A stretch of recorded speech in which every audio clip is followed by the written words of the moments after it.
Hello ನಮಸ್ತೆ ಗೆಳೆಯರೇ. ನನ್ನ ಅಣ್ಣ ಇವತ್ತು ಅಮಾವಾಸ್ಯೆ ಅಂತೇಳಿ ನನ್ನ ಎರಡು ಮಕ್ಕಳನ್ನ ಸ್ನಾನ ಮಾಡಿಸಿ ರೆಡಿ ಮಾಡ್ದ. ನಾವು ಕೂಡ ಅಮಾವಾಸ್ಯೆ ಅಂತೇಳಿ ಸ್ನಾನ ಮಾಡಿ ನಾವು ಕೂಡ ರೆಡಿ ಆದ್ವಿ. ಹಾಗೆಯೇ ನಮ್ಮ ಕುಟುಂಬ ಸಮೇತ ನಾವು ಬೈಕ್ ಎತ್ಕೊಂಡು ಹೊರಟ್ವಿ. ಅದು ಎಲ್ಲಿಗೆ ಅಂತ ಕೇಳ್ತಾ ಇದ್ದೀರಾ? ನೋಡಿ, ಅಮಾವಾಸ್ಯೆ ದಿನ ನಾವು ನಮ್ಮ ಕುಟುಂಬ ಸಮೇತ ಬೈಕಲ್ಲಿ ಎಲ್ಲಿಗೆ ಹೋಗ್ತಾ ಇದ್ದೀವಿ ಅಂತ ನಿಮಗೆ ಕಾಣ್ತಾ ಇರ್ಬೋದು. ನಮ್ಮ ಮನೆ ದೇವರಾದಂಥ ಶ್ರೀ ಗುರು ವೀರಭದ್ರೇಶ್ವರ ಮಹಾಸ್ವಾಮಿ ದೇವಸ್ಥಾನ ಕೊಡದಗುಡ್ಡಕ್ಕೆ ನನ್ನ ಮಕ್ಕಳು ನಾ ಮುಂದು ತಾ ಮುಂದು ಅಂತೇಳಿ ಬೆಟ್ಟದ ಮೆಟ್ಟಿಲುಗಳನ್ನು ಏರ್ತಾ ಓಡ್ತಾ ಇದ್ದರು. ಹಾಗೆ ನಮ್ಮ ಶ್ರೀಮತಿಯವರು ಕೂಡ ಹೋಗ್ತಾ ಇದ್ದರು. ಅವ್ರ ಜೊತೆ ನಾನು ಕೂಡ ಪಾದ ಬೆಳೆಸಿದೆ. ದೇವಸ್ಥಾನ ನಾವು ಬೆಳಗ್ಗೆ ಬೇಗ ಹೋಗಿರೋದ್ರಿಂದ ಭಕ್ತರ ಸಂಖ್ಯೆ ಬಹಳ ವಿರಳವಾಗಿತ್ತು. ದೇವರ ದರ್ಶನ ತುಂಬ ಚೆನ್ನಾಗಾಯಿತು.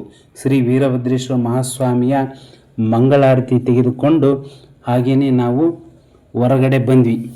ದೇವಸ್ಥಾನದ ಬಣ್ಣ ಕೂಡ ಬಹಳ ತುಂಬ ಚೆನ್ನಾಗಿ ಮಾಡಿದರು.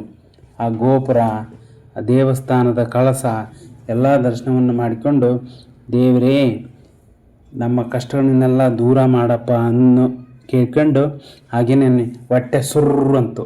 ಪ್ರಸಾದಕ್ಕೋಸ್ಕರ ನಾನು ನನ್ನ ಮಗ ಬೇಗ ಕೆಳಗಡೆ ಬಂದ್ವಿ.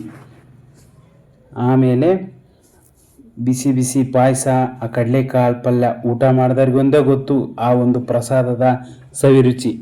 ಊಟ ಮಾಡಿಕೊಂಡು ನಮ್ಮೂರಿಗೆ ನಾವು ಬಂದ್ವಿ. ಮುಂದಿನ ವಿಡಿಯೋಲಿ ಮತ್ತೆ ಸಿಗೋಣ. ಓಕೆ, ನಮಸ್ತೆ.